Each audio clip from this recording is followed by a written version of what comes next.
તો દેશ અને દુનિયાની ખબરોની વાત કરીએ છીએ એવા તબક્કે વડોદરા પાસેનો આ જે કિસ્સો છે એ ધ્યાન ખેંચે એવો છે.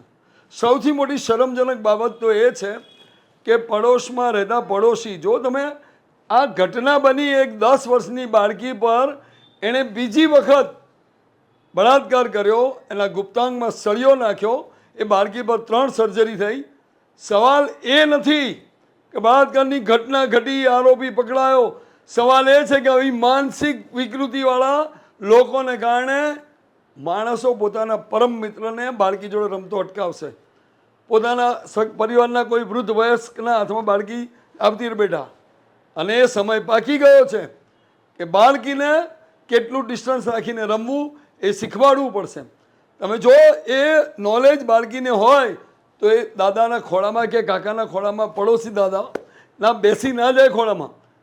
આમ બી આપણા રામાયણમાં તો કહ્યું છે કે તમારા ઘરની અંદર કોઈ પણ સમયે એકાંતની અંદર માતા પિતા ભાઈ બહેન પુરુષ સાથે એક કમરામાં ના રહે. આપણા ધર્મનું, આ સનાતન ધર્મનું જ્ઞાન છે, અને એને જો લાગુ પાડીએ તો આવી ઘટનાઓ અટકે.